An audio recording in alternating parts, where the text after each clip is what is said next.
speaker and some more stuff. And, okay. And our discussion for few will focus on bloom where you're planted. So I'm going to have my guests introduce themselves.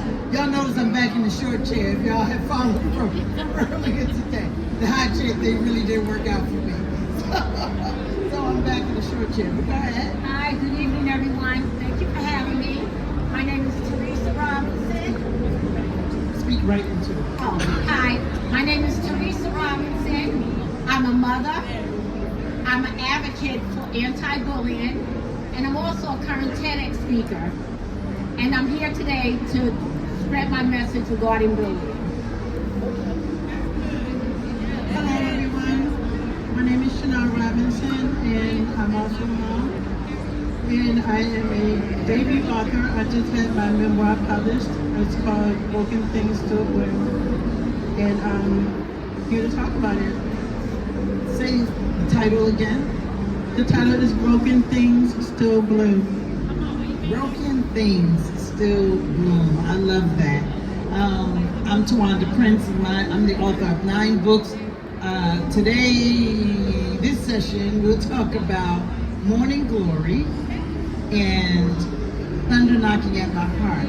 And earlier I mentioned that a morning glory is a flower. Morning Glory for me pertains to a prayer group that I have on Facebook. That I have a Facebook Live once a week, and it's called Morning Glory, and the book is an offshoot from that. So I want to come through because I wanted to focus on that word bloom. So I'm going to start at the end this time because it ties so perfectly into your book. So why don't you tell us when the word bloom, what that speaks to you? What does that word mean to you or speak to you when you hear bloom? When I hear the word bloom, I think of something coming to life. Mm-hmm. And I have had many challenges over the years and childhood trauma, raised by a mom with addiction issues, and raising my children mostly on my own. And some of the experiences that I've had would cause some people to just want to lay down and die.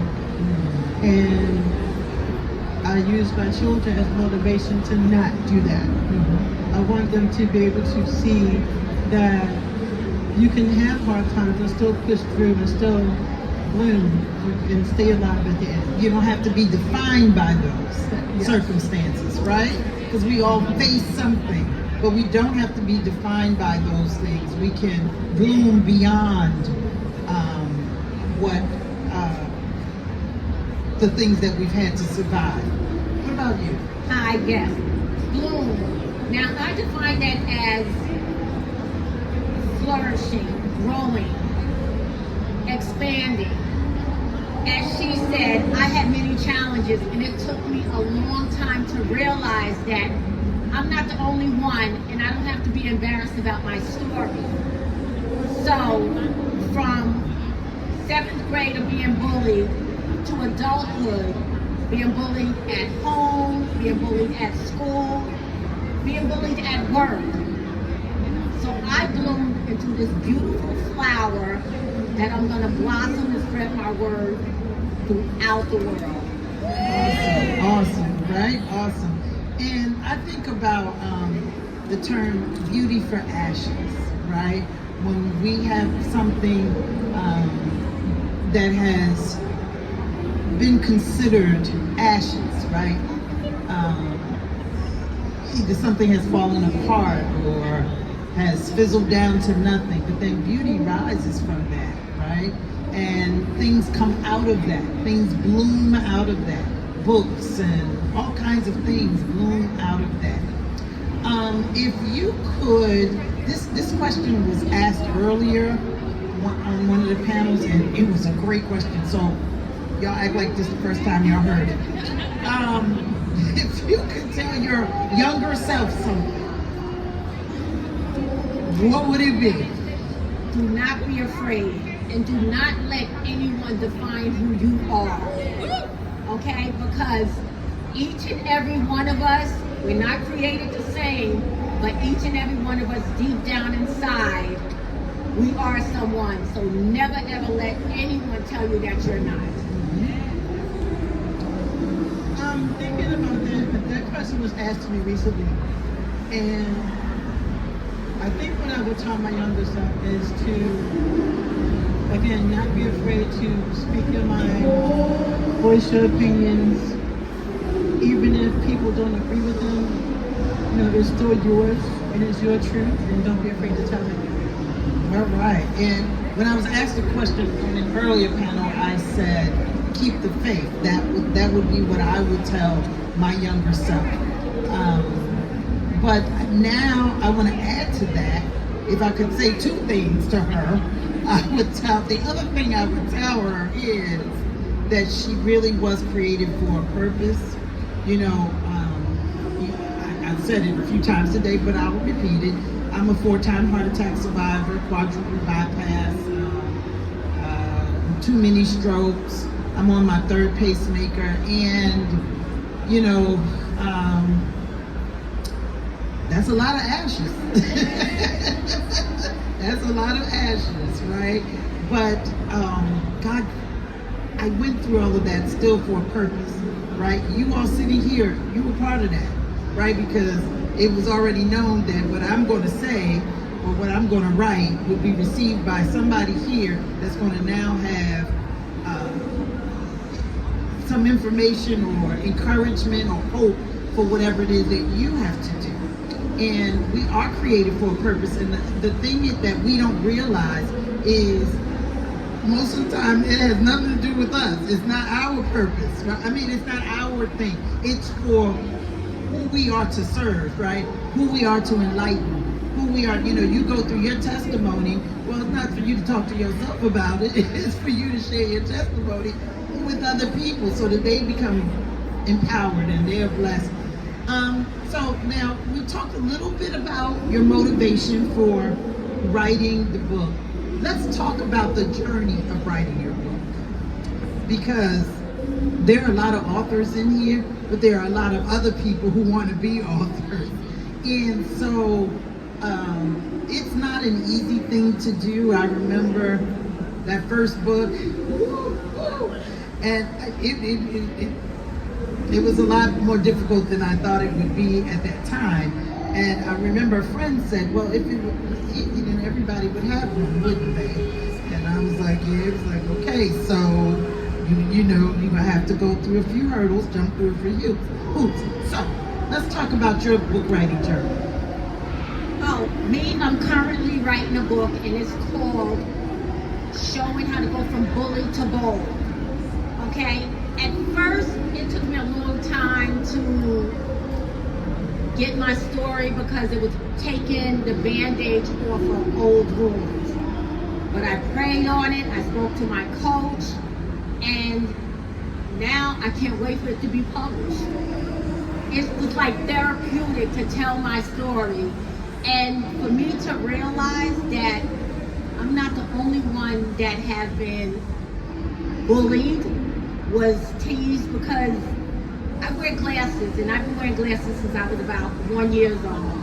Thick glasses. And 7th grade is when the name calling started. And I'm going to say this name, and I haven't said this name since Africa. They used to call me Grandma Dynamite. Now, for years, I was so embarrassed about that name. Now I say it, and I wear it proudly. Grandma Dynamite, because if anyone knows the Flintstones, Grandma Dynamite was fierce. She blew up things. So that's me, Grandma Dynamite. I'm blowing up the world. Just love that. Okay, what about you, Shannon? Okay, part of my journey was, since my story is a memoir, it was like trying to go back and remember different things and what I'm going to talk about and what I didn't. And having my writing coach was phenomenal. She was extremely helpful. And when it came time to writing about the harder parts of my story, then my therapist was right there on point, and she was there to talk me through working through those emotions that would come up. So, with the help of those two ladies and one particular young man who connected me with one of those two ladies, I was able to get it done, and the process was made a lot easier than it would have been otherwise. So what I hear is writing is therapeutic, but it's also processing through pain. And what we do is we bleed on the paper so that we get it out and you can take it in, right? So what would you say was your biggest challenge? My biggest challenge was talking about Grandma Dynamite. Right, okay. That was my huge challenge, and then how people are going to look at me, because I always defined myself as being ugly, okay? But now, I'm beautiful. And every morning, I listen to Good Morning Gorgeous by Mary J. Blige. Okay, all right. I hate to repeat myself, but the biggest challenge was writing about the trauma that I went through as a child, and writing about the details of it, having to relive it while I'm writing about it. That was very challenging, very painful at times, and there were times when I would lay down at night trying to go to sleep, and then certain images would pop back up, and then I had to work through that. So I think that was the biggest challenge, just getting through those sections. And a lot of times I would avoid those sections. I said, well, okay, well, I'll go back and write about this part and then come back to that later. And I did that like 4 or 5 times before I actually was able to finish that section. Right, and that's okay, because we write and we rewrite, and then we write again, and then we read it and go, oh no, and then we write again, right? But again, it's a process. And so for me, well, I'll talk about Morning Glory first. So I wrote Morning Glory after my mom passed, and the first book I ever wrote was called Wonderful Words of Life, and it was a daily word, and then it was an affirmation which I called Lifeline. And so what I did was, when my mom passed, she used to host this Facebook Live 5 days a week with her Morning Glory prayers, and she had her way of doing it. But when I took the mantle, I was like, okay, now what? So I decided to use those words that I had put in the first book, and I picked a word for that week, and I would expound on that. And so if the word was faith, then I would have a few scriptures on faith, and then I would pray around faith, areas of faith personally and for other people, and then we have an ongoing list of people that we pray for, and as we get praise reports, we share that as well. And so that particular book, I thought, this is going to be easy, because remember, I was taking the words and the affirmations from the other book. Oh my heavens. No. Because I added scriptures, which I didn't have before, and just, this is when you get into like the legalities and things. Like most people, we think about the Bible and scripture is just free. Well, it's not. There's still restrictions. It's the Bible, but it's published by someone. And there's so many different versions, and they're published by different people, and every one of those versions comes with a set of rules of how you can use that scripture. So I learned all of that, and so basically you can only have a certain percentage of their scriptures used can be the NIV, and a certain percentage the King James. It gets very complicated. So like I would have it perfect, and then the editor would say, well, I had to change that one from NIV because, you know, the last 10 were, you know, or whatever. So, and it was making it still fit with what my content was. So there's a lot of work that goes into it, and something that I thought was going to be relatively easy, because I thought, well, the work is halfway done. It became a thing. It became a thing. So what advice would you give someone? Let me see the hands of anybody that's interested in becoming an author or writing. We got one. Okay. No, two. No, what was that? What was that? I don't want them to see me. Okay. All right. So what piece of advice would you give? About being an author? Yes, or writing. Do it. Connect yourself with the people, because I'm in this group, the Bone Tribe. They are amazing, encouraging, and they don't let you give up. All right, okay. I want to say thank you to them. Oh, very nice, yeah.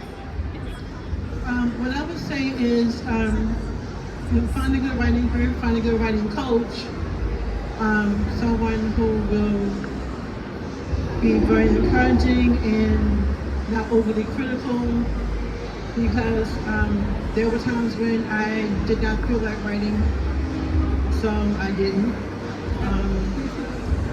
But the coach that I had, she was very understanding of that. And she was, you know, she said it happens. You know, don't feel bad about it if you wake up one day and don't feel like writing. If you go a week or even a month and don't feel like writing, it'll come back. And it's just like she said, just do it. Okay. My advice I would give, if a book is worth writing, it's worth editing. So many of us, I'm a former English teacher, but baby, I can't even tell you how many mistakes I found, because I'm writing, I'm moving, I'm doing, and so many people will try to skip the editor because they don't want to spend the extra money. But once it's written, it can't be unwritten. It is here to stay. When I am gone, it is still here. So you want it to be the best you can possibly. Now, is there an error in there? It probably is a word or two here and there. I'll look at it next week and go, that should have had a comma, or whatever, right? But I have made the effort, and I pay editors, and sometimes I have more than one, because there's content editing, and then there's line editor that's going to look at the grammar and all the little things, but then you want somebody looking at the content and the continuity of it, right? And you want to know that you are like the guidelines with the scriptures and things like that. I had to have somebody go over that, and she was literally taking account. Okay, we got this much percentage or whatever, so that we made sure that we stayed within. So I would advise you, my aspiring authors, make sure you get an editor, and it could be just someone that's a teacher or an English professor, or someone that you get to look at the work or whatever. But it's very important to do that. Okay, so now let's switch gears a little bit, and let's talk about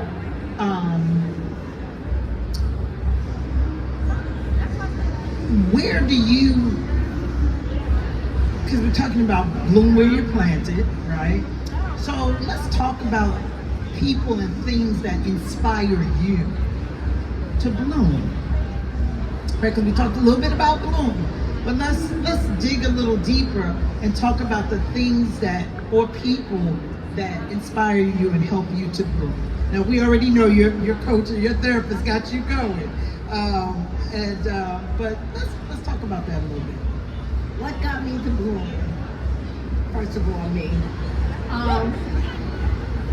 What got me to bloom is when I realized that I have a story to tell, and people need to hear my story. And if I can help one person with my story, I did a lot.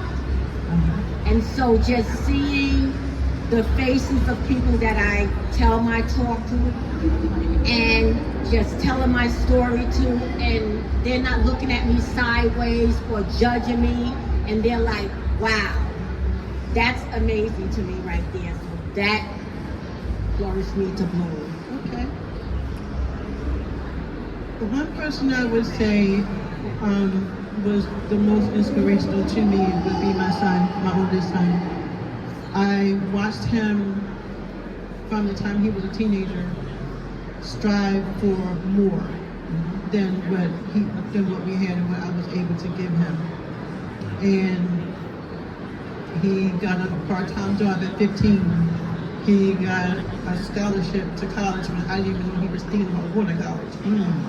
And I have watched him build a life for himself that would make any parent proud. And watching him go through getting all of the degrees that he has inspired me to go back to school to get my degree.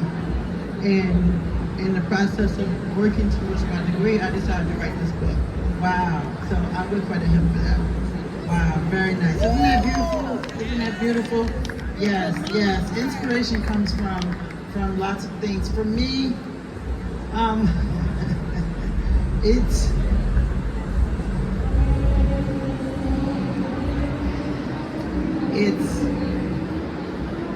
trying to get the things done before my time is done.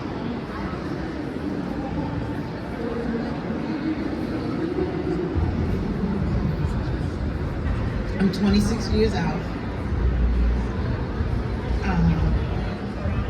Didn't expect that. Didn't know. So each day, I just try to get the things done. And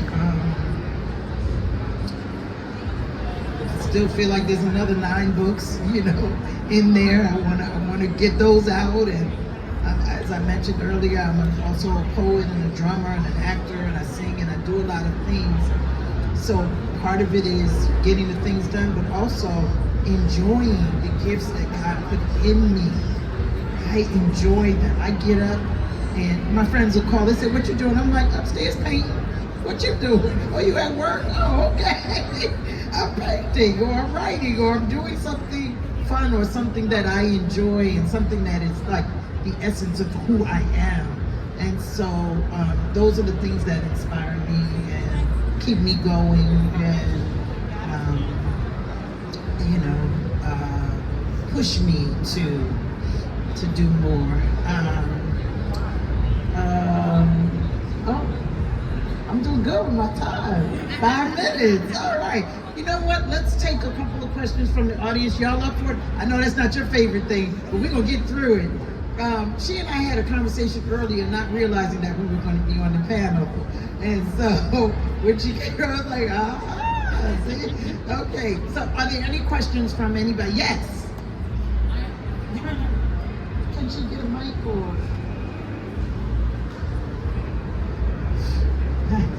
Oh. I didn't expect to cry and all that. Here's mine. Yeah, here, bring me one.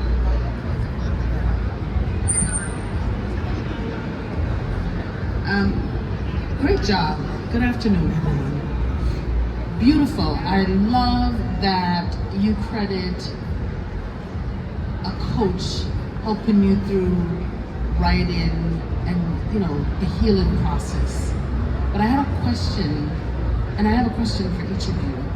My question for you too.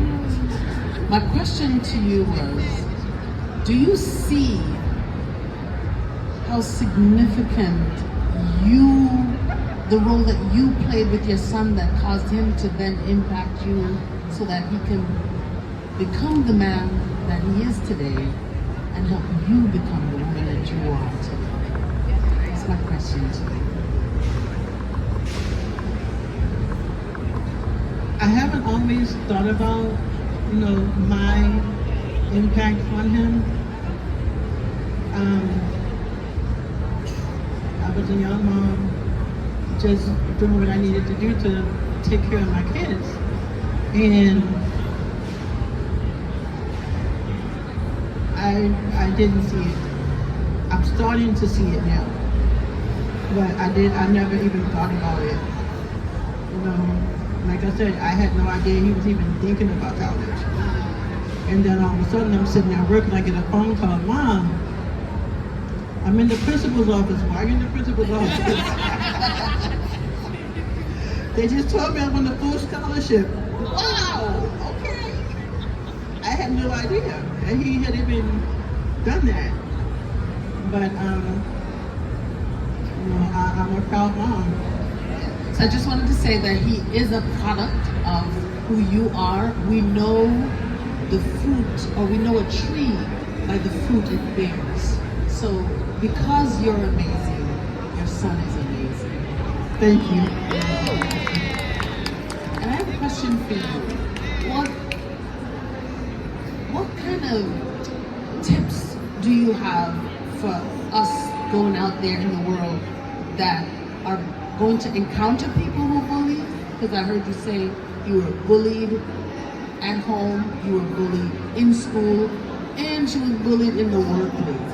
What advice do you have for people who are experiencing bullying? You know what? You have to realize you're not the problem. They are the problem. They are the problem. And it took me a long time to realize that, because I thought it was me. But when I look back at it, it wasn't me. They're the problem. And another thing, I started living for myself because I live for my family. I'm one of 8. My mother died when I was 15. My dad died when I was 30. I live with my aunt, but my aunt wasn't always kind to me. And for the last few years, I was living for my family. But I've taken all of that back, and I live for me. Okay, and so that's what you have to start doing, living for yourself, and realize you're not the problem, they are. Thank you. Well done. Oh, quick for your question. I heard you say that you wanted to do some things before your time runs out. If you were a walking billboard and you had one message that could fit on that billboard, because 100 years from now, you're no longer here, but that message is going to be here. What is the one message that you would like to leave with the world? Now she gave me the hard question. They had all these nice, and now here we go. All right. Well, I kind of said it already about keep the faith. That would be the message that I would have. Keep the faith, because it really is faith that has brought me through and to this point. So it would be keep the faith. There we go. We want to thank you all so much for your support, and I know at the end of the day people are scrambling about to do other things, so thank you all for being here. Thank you so much. And I want to say this lady exudes so much confidence. When she was talking about bullying, I was like, oh wow. I mean, she exudes such confidence, and you and I have already talked, so I know y'all give her an extra hand. She's new in the book talking platform, and so you all have supported and encouraged her, so thank you. And again, I'm Tawanda Prince. You can find me at tawandaprince.com or Facebook, Morning Glory Prayers. Join the group, and and then y'all can be part of it. You want to tell them really quickly? I'm just amazed, because thank you for that compliment. So, I have a business card, so I'll just pass it around. Okay. I am on Facebook, I am on Instagram at NellRobin54, and my website is writingbychanel.com. Say it again, writing by what? Writingbychanel.com. Okay, Chanel is spelled? Chanel. There we go. All right, thank you all, and enjoy the rest of the conference. All right.